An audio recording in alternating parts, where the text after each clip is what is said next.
All right, guys, how you doing? Got an 8-point this year. It has a broken G2. Good looking deer, about a 17-inch inside spread. Repair this antler. Some of the things that I have is epoxy skull, part A, part B, spray bottles, some water, super glue, a drill, clothes hanger wire. Drilled a hole. Make sure that when you drill in this hole, you don't bust through the antler and bust through the sides of the antler. Once I drilled my hole, I want to make sure that this fits. Make sure when you cut it, you don't want to leave too much wire exposed, but just enough to where the epoxy can go over the top and make your point of the G2. All I'm going to do is try to form this G2 the exact same replica of the one on the left side. It's kind of eyeballing it here. They start off a little long, then I come back and cut it down some more if I need to.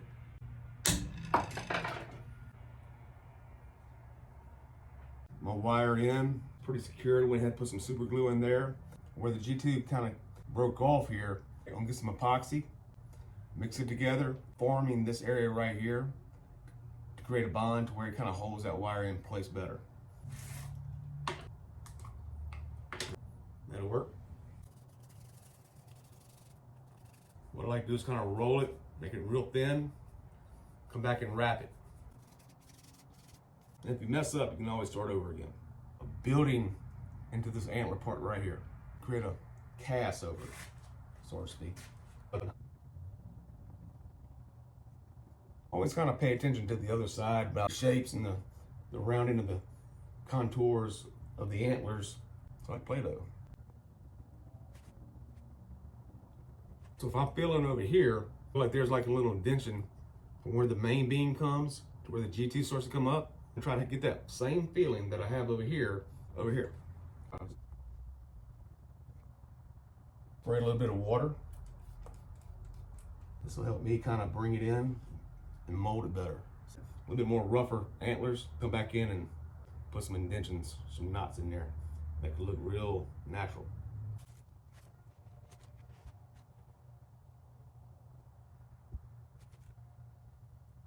Of course, whenever we get done, it hardens up and come back and sand it in and make that transition. Kind of repaired where the GT broke off, the cast put in.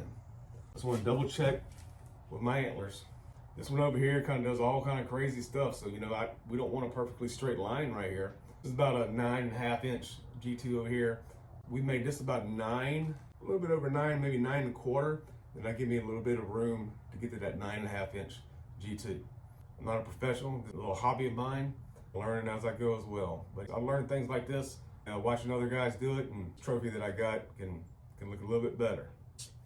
Come back to the epoxy, 50-50, close enough, right? The first part, nice and smooth. Intertwine it, mix it up.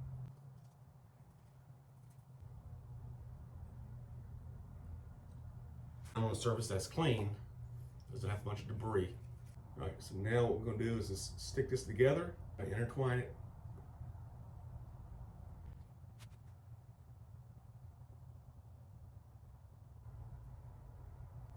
All right, then we're gonna just mix it together.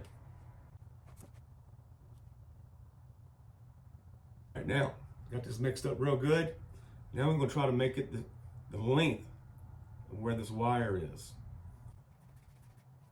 And then instead of like trying to shove it down, we're just gonna put it on top and wrap it around the wire. Oh yeah, all right. We wanna go ahead, put it down right here, kind of wrap it along.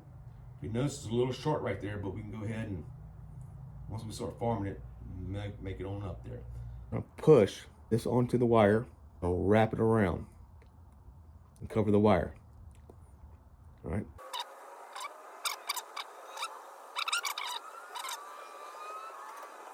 It doesn't look real natural there. When we start molding it, a little water, you kind of mend it in there and that transition that line into it. Nice and smooth. Good. The side of that wire is now covered. Right at the top, see that wire, what we're gonna do is we're gonna bring that molding or that material on up to make the point of the G2.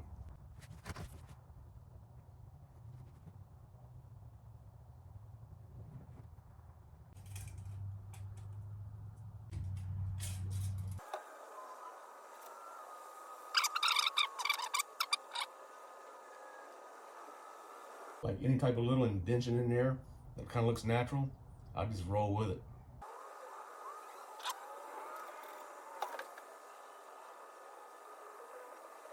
Nothing about it's beautiful. It's just a big rugged deer, mature deer.